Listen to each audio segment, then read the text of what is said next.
സിദ്ധാർത്ഥൻ കേസിലെ പ്രതികളിൽ നിന്ന് മാനസിക പീഡനത്തിന് ഇരയായിട്ടുണ്ടെന്ന് പൂക്കോട് വെറ്റിനറി കോളേജിലെ മുൻ വിദ്യാർത്ഥി റിപ്പോർട്ടറിനോട് 2019 ബാച്ചിലെ ശാരീരിക വെല്ലുവിളി നേരിടുന്ന വിദ്യാർത്ഥിയെ അതിക്രൂരമായാണ് സിദ്ധാർത്ഥൻ കേസിലെ പ്രതി കാശിനാഥൻ അടക്കം ദ്രോഹിച്ചത്. 3 ആഴ്ചയോളം മെസ്സിൽ നിന്ന് ആഹാരം കൊടുത്തില്ല. 3 തവണ ആത്മഹത്യയ്ക്ക് ശ്രമിച്ചെന്നാണ് വിദ്യാർത്ഥി റിപ്പോർട്ടറിനോട് പറഞ്ഞത്. ഇപ്പോൾ പ്രതിപട്ടികയിലുള്ള 3 പേർ അന്നുമുണ്ടായിരുന്നു. പീഡനം സഹിക്കാനാകാതെ പഠനം ഉപേക്ഷിച്ച് താൻ പോവുകയായിരുന്നുവെന്ന് വിദ്യാർത്ഥി വെളിപ്പെടുത്തുന്നു. സിദ്ധാർത്ഥന്റേത് ആത്മഹത്യയാണെന്ന് കരുതുന്നില്ല എന്നാണ് ഈ വിദ്യാർത്ഥി ഞങ്ങളോട് പറഞ്ഞത്. ഞാൻ 19 ബാച്ചാണ്. അപ്പോൾ ഞാനവിടെ അനുഭവിച്ചപ്പോൾ തന്നെ സിദ്ധാർത്ഥ ആ രീതിയിൽ മർദ്ദിക്കാനൊക്കെയുള്ള കാരണം തന്നെ നമ്മള് പെൺപിള്ളേരുടെ അടുത്തുള്ള സമീപനവും. അപ്പോൾ അവിടെ സീനിയേഴ്സ് കുറച്ച് പേരുണ്ടല്ലോ. അപ്പോൾ അവര് വിചാരിക്കുന്ന അവരുടെ ഒരു എക്സ്പെക്റ്റേഷനിൽ നമ്മൾ നിൽക്കാത്തത് കൊണ്ട് അവർക്ക് അതിനോടുള്ള ദേഷ്യം വരികയും ഒറ്റപ്പെടുത്തുകയും എന്നെ ഒരു മൂന്ന് കൊല്ലങ്ങളോളം എന്നെ കോളേജ് ഒറ്റപ്പെടുത്തിയതാണ്. എന്നെ ഡീനായാലും ഇപ്പോൾ ഡീൻ്റെ അടുത്തു നിന്നായാലും ഇപ്പോൾ ഞാൻ ഹാൻഡിക്യാപ്ഡാണ്. അപ്പോൾ ഞാനിപ്പോൾ കോഴ്സ് വിട്ട് വീട്ടിൽ വന്ന് നിൽക്കുക. അപ്പോൾ ഞാൻ സെക്കൻഡ് ഇയർ 3 തവണയോളം ഡ്രോപ്പ് ആയതാണ്. അപ്പോൾ ആദ്യമൊക്കെ പഠിക്കണമെന്നുള്ള ആഗ്രഹമായിരുന്നു. അപ്പം ഫസ്റ്റ് ഇയർ ചെന്നപ്പോൾ ഉള്ള കുറച്ച് പ്രശ്നങ്ങളും ഇപ്പോൾ സീനിയേഴ്സിൻ്റെ അടുത്തുള്ള കുറച്ച് ഇഷ്യൂസും ഒക്കെ ഉണ്ടായിരുന്നു. പിന്നെ ഞാനും ഇതുപോലെ ആ കോളേജിൽ 3 തവണയോളം സൂയിസൈഡിനൊക്കെ അറ്റംപ്റ്റ് ചെയ്തതാണ്. അപ്പോൾ ഒറ്റ റൂമിൽ തന്നെ ജീവിതം കഴിച്ചു കൂട്ടുകയും പിന്നെ ഏതൊരു ബാച്ചിൽ ചെന്നാലും എല്ലാ ബാച്ചുകാരോടും അവനോട് മിണ്ടരുത്, അവനോട് സഹകരിക്കരുത് എന്നുള്ള രീതിയിൽ പറഞ്ഞു വെക്കുകയും മാനസികമായിട്ട് ഏതൊക്കെ രീതിയിൽ പീഡിപ്പിക്കാമോ. ശാരീരിക ഉപദ്രവം മാത്രമേ ഉള്ളൂ ഇല്ലാതുള്ളത്. മാനസികമായിട്ട് നല്ല രീതിയിൽ നമ്മളെ പീഡിപ്പിച്ചിട്ടുണ്ട്. ഞാൻ 3 തവണയോളം അവിടെ സൂയിസൈഡ് ചെയ്യാൻ നോക്കിയതാണ്. അതിനെ ചൊല്ലി ഞാൻ ലാസ്റ്റ് ഒരു ലൈവ് ഇട്ടിട്ടുണ്ടായിരുന്നു ഇൻസ്റ്റാഗ്രാമിൽ. അന്നും ഇതേപോലെ ഈ പറഞ്ഞ SFIയുടെ കുറച്ച് നേതാക്കൾ വന്ന് ഇതേപോലെ ലൈവ് ഇട്ടാൽ നീ വീഡിയോ എടുക്കടാ അതെടുക്കടാ എന്നുള്ള ഭീഷണി. അതിൽ രണ്ട് മൂന്ന് പേര് ഇപ്പം പ്രതിപ്പട്ടികയിലുണ്ട്. അത് വേറെ കാര്യം. പിന്നെ അതിൽ 2ാം പ്രതി എന്ന് പറയുന്ന കാശിനാഥൻ, അവൻ എല്ലാ കാര്യത്തിലും ഇടപെട്ട് വെറുതെ വഷളാക്കുന്ന ഒരു സ്വഭാവം അവൻ്റെ. അവനത് വേണം. കാരണം ഇതിന് സമാനമായ ഒരുപാട് സംഭവങ്ങൾ ഇതിന് മുമ്പ് അവിടെ നടന്നിട്ടുണ്ട്. പിള്ളേരെ അടിക്കുകയൊക്കെ ചെയ്തിട്ടുണ്ട്. പിന്നെ ഭീഷണി കൊണ്ടാണ് ആരും ഒന്നും പറയാത്തത്. ഒന്നാമത്തെ കാര്യം ഭരണപക്ഷം അവരുടെ കൂടെയാണ്. അപ്പോൾ അവരെ കാക്കുന്ന ആൾക്കാരുണ്ട്. അപ്പോൾ മീഡിയാസിനും പോലീസിനൊക്കെ ചെയ്യാൻ പരിമിതിയുണ്ട്. അതിനപ്പുറം ഇവർക്ക് ചെയ്യാൻ പറ്റും. നാളെ ഒരു സമയത്ത് സിദ്ധാർത്ഥിന് പകരം ചിലപ്പോൾ ഞാനായിരിക്കും. ഞാൻ അവിടുത്തെ SFIയിൽ ഒരു അംഗമായിരുന്നു. അംഗമെന്ന് പറഞ്ഞാൽ ഒന്നുമില്ല, സിന്ദാബാദ് വിളിക്കാൻ നടക്കുന്ന ഒരു പയ്യൻ.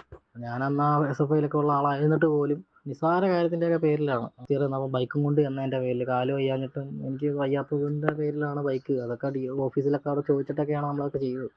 അപ്പോൾ ഇതിനകത്ത് ഇപ്പം ഞാനൊരാൾ സാക്ഷിമൊഴി വന്നാൽ തന്നെ കോളേജ് എൻ്റെ കയ്യിൽ നമുക്കെതിരായിട്ട് നിൽക്കും. കാരണം അവർ പറയുന്നത് അവിടെ എല്ലാവരും കേൾക്കുള്ളൂ. അതങ്ങനെയാണ്.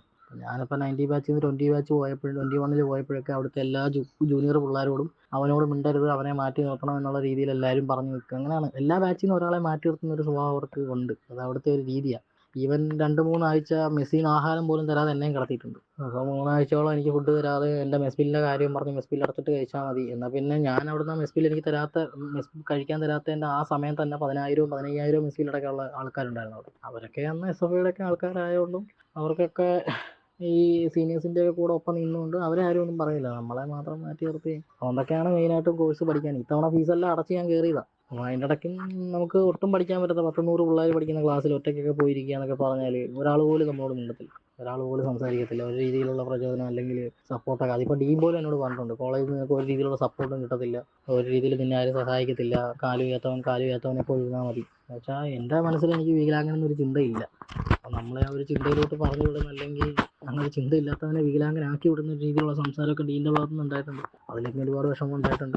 അപ്പോൾ ഇതൊക്കെ നമ്മൾ പുറം ലോകത്തോട് പറയാൻ നിന്ന് കഴിഞ്ഞാൽ അവരിട്ട് തന്നെ അവരുടെ കോടതിയിലിട്ട് തന്നെ തീർക്കുന്ന രീതിയിലുള്ള സംഭവവികാസമായ കാര്യങ്ങളൊക്കെയാണ് അവിടെ നടക്കുന്നത്. പെണ്ണിൻ്റെ കാര്യവും പറഞ്ഞാണ് ഏറ്റവും കൂടുതൽ അടി. അപ്പോൾ ഈ പറയുന്ന ഈ സിദ്ധാർത്ഥൻ്റെ കേസും ഇത് അന്ന് അവനെ എടുത്തിട്ട് അടിക്കുന്ന ദിവസം തന്നെ ഞാൻ കാര്യങ്ങളെല്ലാം അറിഞ്ഞായിരുന്നു. അപ്പോൾ ഞാൻ അന്നും നമുക്കിതിനകത്തൊന്നും പറയാനില്ല. കാരണം അവരാണ് അവിടെ എല്ലാം തീരുമാനിക്കുന്നത്, നമ്മളാരും ഒന്നുമില്ല അവിടെ. അപ്പം ഇതിനകത്ത് പ്രതികളത്തവന്മാരൊക്കെ എല്ലാ പ്രശ്നത്തിലുള്ള ആൾക്കാരാണ്. അവരെല്ലാ രീതിയിലുള്ള പ്രശ്നത്തിലുള്ള ആൾക്കാരാണ്. ഇവരൊക്കെ പ്രതിയാണെന്നറിയുമ്പോൾ തന്നെ നമുക്ക് വലിയ കുറ്റബോധം തോന്നാനില്ല. കാരണം ഇവരൊക്കെ കുടുങ്ങേണ്ടവരാണ്. ഇപ്പോൾ ഒന്നുമില്ലെങ്കിൽ സന്തോഷമായിട്ട് പോകുന്നുണ്ട്. ഇപ്പം പഠിച്ച് ഡോക്ടർ ആയില്ലെങ്കിലും പ്രശ്നമൊന്നുമില്ല. ഒരു ദിവസം 2 ദിവസം പണിയെടുത്താൽ പൈസ കിട്ടും. അതുകൊണ്ട് എങ്ങനെ ജീവിച്ചു പോകുന്നതാണ് ഏറ്റവും നല്ലത്. ഒരു മനസ്സ് അവിടെ നിന്ന് കഴിഞ്ഞാൽ ഒരു സൂയിസൈഡിൻ്റെ വക്കിലോട്ടൊക്കെയാണ് അവൻ്റെ ചിന്തകൾ മൊത്തം. കാരണം നമുക്ക് പഠിക്കാനൊന്നുമുള്ളൊരു മാനസികാവസ്ഥയല്ല. നമ്മൾ പുറമേ കാണുന്ന കോളേജിൻ്റെ സൗന്ദര്യമല്ല ഉള്ളിൽ അതൊരു ചെകുത്താൻകോട്ടയാണ്, പ്രത്യേകിച്ച് മെൻസ് ഹോസ്റ്റൽ. അത് പറഞ്ഞിട്ട് കാര്യമില്ല. അതിൽ തന്നെ കുറേ ആൾക്കാർ സഫർ ചെയ്യുന്ന ആൾക്കാരുണ്ട്, ഇപ്പോഴും സഫർ ചെയ്തുകൊണ്ടിരിക്കുന്ന ആൾക്കാരുണ്ട്. അപ്പോൾ ഇപ്പോഴത്തെ ഒരു ജനറേഷൻ്റെ പിള്ളേരല്ലേ, ആർക്കും എതിർത്ത് സംസാരിക്കാനോ ഉള്ള ഒരു തൻ്റെടോ കാര്യങ്ങളോ ഒന്നുമില്ല. അങ്ങനെ പഠിച്ച് പാസ്സായി ഇറങ്ങും. അപ്പോൾ തന്നെ വീട്ടുകാരെന്ന് വരുമ്പോൾ എന്നെ വീട്ടിൽ നിന്ന് സമ്മർദ്ദം ചെയ്യുന്ന കണക്ക് തന്നെ അവരുടെ വീട്ടിൽ നിന്ന് അവർക്ക് സമ്മർദ്ദം കാണും പറയില്ലെന്നുള്ള രീതിയിൽ മനസ്സിലായി. കാരണം എല്ലാവരും സാധാരണക്കാരല്ലേ സാറേ, ആരും പൈസക്കാരല്ലല്ലോ. അത് ഈ കയ്യിലെടുക്കാവുന്നവർ മാത്രമേ ഉള്ളൂ സ്വാധീനമുള്ള ആൾക്കാർ. ബാക്കി എല്ലാവരും സാധാരണക്കാരാണ്. ഗവൺമെൻറ് കോളേജല്ലേ, അപ്പം അവിടെ എല്ലാ രീതിയിലുള്ള അഴിമതിയും കാര്യങ്ങളും ഇപ്പോൾ ഈ ഹോസ്റ്റൽ വാർഡൻ്റെ ഭാഗത്തു നിന്നായാലും പുള്ളിക്കാരൻ അത്ര നല്ല ആളൊന്നും അല്ല. അപ്പോൾ അവിടെ അതിൻ്റെ പേരിലുള്ള അഴിമതിയും കാര്യങ്ങളൊക്കെ ഉണ്ട്. എല്ലാ രീതിയിലുള്ള മോശ പ്രവൃത്തികളും കാര്യങ്ങളും എല്ലാം അവിടെ നടക്കുന്നുണ്ട്. ഇതെല്ലാം അവിടെ ഉള്ളതാണ്. എല്ലാം മലമണ്ടയിലൊരു കോളേജ് ആയതുകൊണ്ട് ആരും തിരക്കാനൊന്നും പോകത്തില്ല. പിന്നെ ഈവൻ സാറുമാർക്ക് പോലും അവിടെ റോളില്ല എന്നുള്ളതാണ്. ഇപ്പോൾ ഈ ഡീൻ എന്ന് പറഞ്ഞ പുള്ളിക്കാരൻ SFIയുടെ ആളാണ്. പുള്ളി പാർട്ടിയൊക്കെ അതൊക്കെ ഞാൻ പറയാമെന്ന് നിങ്ങൾക്ക് അറിയാമല്ലോ, നിങ്ങൾക്ക് അറിഞ്ഞു കാണുമല്ലോ. പുള്ളിയൊക്കെ അതിൻ്റെ മെയിൻ ആൾക്കാർ. സാധാരണക്കാരെ സംബന്ധിച്ച് നോക്കുമ്പോൾ ഇതൊരു വലിയ പ്രയാസമാണ്. പിന്നെ എങ്ങനെ പോയാലും CBI ഒക്കെ അന്വേഷിക്കുമല്ലോ. അന്വേഷിക്കുമ്പോൾ എന്തായാലും സത്യം വെളിയിൽ വരും. എനിക്ക് തോന്നുന്നില്ല അതൊരു ആത്മഹത്യയാണെന്ന്. എനിക്ക് തോന്നുന്നില്ല അത് ആത്മഹത്യ എന്ന് പറയത്തുമില്ല. അപ്പോൾ അത് അവനെ കെട്ടിത്തൂക്കി തന്നെയാണ് എൻ്റെ ഒരു അഭിപ്രായം. ഞാൻ കണ്ടിട്ടില്ല, എന്നാലും അവിടുത്തെ ഒരു സാഹചര്യങ്ങളൊക്കെ വെച്ച് എനിക്കറിയാമല്ലോ. 3-4 കൊല്ലം നിന്നല്ലേ. ഇവിടുത്തെ മെയിൻ പ്രതി ഇതിനകത്ത് കാശിനാഥൻ്റെ ബാച്ചാണ് ഞാൻ. അപ്പം ആ വർഷം തൊട്ടേ ഞാൻ അവിടെ ഉള്ളത്. അപ്പം എനിക്കറിയാം അവിടുത്തെ സാഹചര്യങ്ങളൊക്കെ എനിക്കറിയാം. അപ്പം അതുകൊണ്ട് തെളിയട്ടെ, എനിക്കതേ പറയുള്ളൂ. എന്തായാലും കേസിൻ്റെ വഴിക്ക് പോവില്ലേ, അപ്പം അറിയാം എന്താവും. TV പ്രസാദാണ് ഈ അംഗപരിമിതനായ മുൻ വിദ്യാർത്ഥിയുമായി സംസാരിച്ചത്. TV പ്രസാദ്, വളരെ നിർണായകമായ ഒരു വെളിപ്പെടുത്തലാണ് പ്രസാദിനോട് ഈ വിദ്യാർത്ഥി നടത്തിയത്. പൂക്കോട്ടെ സത്യങ്ങൾ അറിയാൻ CBI വരുമ്പോൾ അവിടെ ആദ്യമായിട്ടല്ല, സിദ്ധാർത്ഥനിലല്ല തുടക്കം എന്നുള്ളത് നേരത്തെ പല വിദ്യാർത്ഥികളും അല്ലെങ്കിൽ അവിടെ ഉണ്ടായിരുന്ന ആളുകൾ, സിദ്ധാർത്ഥന്റെ അച്ഛനൊക്കെ പറഞ്ഞിരുന്നെങ്കിലും മർദ്ദനത്തിനിരയായ, അതുമൂലം പഠനം തന്നെ ഉപേക്ഷിക്കേണ്ട, അല്ലെങ്കിൽ മൂന്ന് ആഴ്ചയോളം അവരുടെ ക്രൂരത നേരിട്ട് അനുഭവിക്കേണ്ടി വന്ന ഒരാൾ തന്നെ പറയുമ്പോൾ അതിൻ്റെ ഒരു ആഴം കൂടും. ഈ വിദ്യാർത്ഥിയോട് സംസാരിക്കുമ്പോൾ വെളിപ്പെടുന്ന കാര്യങ്ങൾ അത് അന്വേഷണത്തിലും നിർണായക ഘടകമായി മാറുകയില്ലേ? പ്രത്യേകിച്ചും കാശിനാഥന്റെ ബാച്ചിന്റെ അന്ന് മുതലുള്ള ശൈലി എന്താണ് എന്നുകൂടിയല്ലേ ഈ വിദ്യാർത്ഥി പറഞ്ഞു വെക്കുന്നത്? അത് തന്നെയാണ് സുജിയ. ഇതിപ്പോൾ അന്വേഷണം CBIക്ക് കൈമാറാൻ വേണ്ടി പോകുന്നു. CBI കേസന്വേഷണം ഏറ്റെടുക്കാനിരിക്കുന്ന ഘട്ടത്തിൽ ഈ വെളിപ്പെടുത്തലും ഏറെ പ്രാധാന്യം തന്നെയാണ്. കാരണം ഇത് സിദ്ധാർത്ഥൻ്റേത് ഒറ്റപ്പെട്ട സംഭവമല്ല എന്ന് നേരത്തെ തന്നെ കേരളീയ സമൂഹത്തിന് അറിയുന്നതാണ്. പല വാർത്തകളും വന്നിട്ടുണ്ട്. പക്ഷേ അവിടെ റാഗിങ്ങിനിരയായ ഒരാൾ പരസ്യമായി ഇങ്ങനെ തുറന്നു പറയുന്നത് ആദ്യമായിട്ടാണ്. അതാണ് ഇതിൻ്റെ വാർത്താ പ്രാധാന്യവും. ഇവിടെ സംസാരിക്കുന്ന ആൾക്ക് അംഗപരിമിതിയുണ്ട്. അതായത് കാലിന് സ്വാധീനക്കുറവുള്ള ആളാണ് ഞങ്ങളോട് സംസാരിക്കുന്നത്. 2019 ബാച്ചിൽപ്പെട്ട ആളാണ്. നമുക്ക് നേരത്തെ അറിയാവുന്നതുപോലെ ആൻറ്റി റാഗിംഗ് സ്ക്വാഡിൻ്റെ റിപ്പോർട്ട് നമ്മൾ പുറത്തുവിട്ടപ്പോൾ അതിൽ ഉണ്ടായിരുന്നു. ഇത് മാത്രമല്ല, നേരത്തെയും സമാനമായ സംഭവം ഉണ്ടായിരുന്നു. 2019-ലും 2021-ലും ഇതേ സംഘം തന്നെ 2 പേരെ അതിഭീകരമായി ഈ രീതിയിൽ പീഡിപ്പിച്ചിട്ടുണ്ട് എന്നുള്ളത് ഒരുപക്ഷെ അവർ ഉദ്ദേശിക്കുന്ന 2019 ബാച്ചിലെ വിദ്യാർത്ഥി ഇവരാണോ എന്ന കാര്യത്തിലാണ് ഇപ്പോൾ സംശയമുള്ളത്. ഇനിയിപ്പോൾ ആൻറ്റി റാഗിംഗ് സ്ക്വാഡിൻ്റെ റിപ്പോർട്ട് കൂടി കിട്ടിയാൽ മാത്രമേ നമുക്കത് അറിയാൻ കഴിയൂ. കാരണം 19-ലെയും 21-ലെയും പ്രത്യേകം റിപ്പോർട്ടായി UGCക്ക് സമർപ്പിക്കാനിരിക്കുകയാണ് ആൻറ്റി റാഗിംഗ് സ്ക്വാഡ് എന്നുള്ളത്.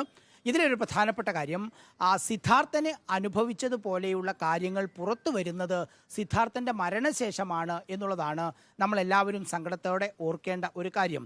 അതായത് സിദ്ധാർത്ഥൻ മരിച്ചില്ലായിരുന്നുവെങ്കിൽ ഒരുപക്ഷെ ഇത്തരം സംഭവങ്ങൾ ഇനിയും അവിടെ ഹോസ്റ്റലിൽ ആവർത്തിച്ചേനെ എന്നുള്ളതാണ് ഇതിലൊരു പ്രധാനപ്പെട്ട കാര്യമായുള്ളത്. ഈ കാശിനാഥൻ ഉൾപ്പെടെയുള്ള 3 പ്രതികൾ നമ്മളോട് സംസാരിച്ച വിദ്യാർത്ഥിയെയും പീഡിപ്പിക്കുന്ന കാര്യത്തിൽ ഉണ്ടായിരുന്നു എന്നുള്ളതാണ്. ആ വിദ്യാർത്ഥി പ്രത്യേകം ഞങ്ങളോട് സംസാരിക്കുമ്പോൾ പറയുന്നുമുണ്ട്. അതായത് എനിക്ക് കാലിന് സ്വാധീനം കുറഞ്ഞതുകൊണ്ട് മാത്രമാണ് ശാരീരികമായി എന്നെ ഉപദ്രവിക്കാതിരുന്നത്. പക്ഷേ തുടക്കം മുതൽ തന്നെ ഓരോ ക്ലാസ്സിലും ഒറ്റപ്പെടുത്തി തന്നെ ഇരുത്തുകയും ഒരാളോടും സംസാരിക്കാൻ അനുവദിക്കാത്ത വിധം തന്നെ മാനസികമായി പീഡിപ്പിക്കുകയും ചെയ്തതിൻ്റെ ഭാഗമായി 3 തവണ ആത്മഹത്യക്ക് ശ്രമിച്ചു എന്നൊരു ചെറുപ്പക്കാരൻ പറയുമ്പോൾ എത്രമാത്രം ക്രൂരമാണ് അവിടെ സംഭവിക്കുന്ന കാര്യങ്ങൾ എന്നുള്ളതാണ്. മാത്രമല്ല, ഇത്തരം കാര്യങ്ങളിൽ നടപടിയെടുക്കേണ്ട ഡീനിൻ്റെ സംസാരം എങ്ങനെയായിരുന്നു എന്ന് ആ വിദ്യാർത്ഥി പറയുന്നതിലൂടെ നമ്മൾ കേട്ടു. ഒരു അംഗപരിമിതനായ വിദ്യാർത്ഥിയെ അപമാനിക്കുന്ന രീതിയിലായിരുന്നു ഡീനിൻ്റെ പെരുമാറ്റം എന്നുള്ളതാണ് മനസ്സിലാകുന്നത്.